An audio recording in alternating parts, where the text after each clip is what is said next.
What's up mga ka-Big Bites? Reeves nagpaalam na, napaiyak pa si JJ Redick. Pero bago ka sana magpatuloy sa panunood ay huwag mong kalimutang mag-subscribe sa aking YouTube channel. May isang nakakagulat na update lang muna tayo sandali sa head coach ng New York Knicks na si Tim Thibodeau. After niyang mapaabot sa Eastern Conference Finals ang team niya, bigla siyang pinatalsik ng management. Ang sinasabing front-runner na papalit sa pwesto niya ay ang former head coach ng Denver Nuggets. Mukhang fit na fit daw kasi ang sistema ni Coach Mike Malone sa mga players ng Knicks. Maayos pa ang pagbalasa sa mga players. Kaya naman biglang matunog talaga ang mga balita ngayon na posibleng kunin ng Knicks si Nikola Jokic. Dahil nga hindi na din masaya si Joker sa Denver simula noong nawala si Malone, baka magkaroon ng reunion sa New York. Samantala, talakayin na natin ngayon ang balita tungkol sa Los Angeles Lakers. Laman talaga ng kabi-kabilang balita itong si Austin Reeves, dahil alam naman natin na napakalaki talaga ang chance na bibitawan na daw siya. May dalawang problema kasi kay Austin Reeves, una na nga yan ay ang pagiging inconsistent niya.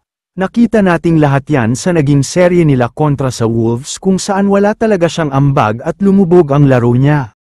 Pero sa kabila ng pangit na performance niya sa playoffs, may gana pa siyang humingi ng big salary increase sa bagong kontrata niya. Feeling na daw niya ay deserve niya ang mataas na sweldo dahil malaki naman ang improvement niya.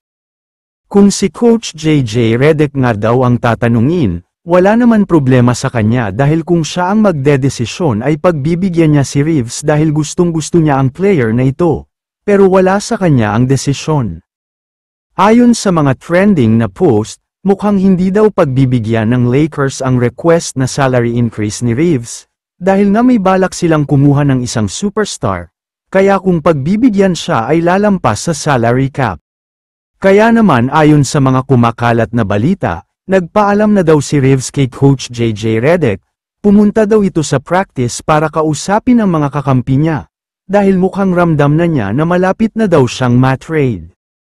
Pero sa tingin ko naman, sana ay magkaroon pa ng isa pang pag-uusap, deserve ni Reeves manatili sa Lakers, sa nakikita ko nga ay isa siya sa mga future superstar ng NBA, kaya sana ay bigyan pa siya ng chance ng Lakers. Kaya naman kung kayo ang tatanungin, ano ang masasabi nyo sa balitang ito? I-comment mo naman ang opinion mo tungkol sa tanong na ito. Dito na muna nagtatapos ang video na ito. Maraming salamat sa panunood mga ka-Big Bites. God bless sa inyong lahat.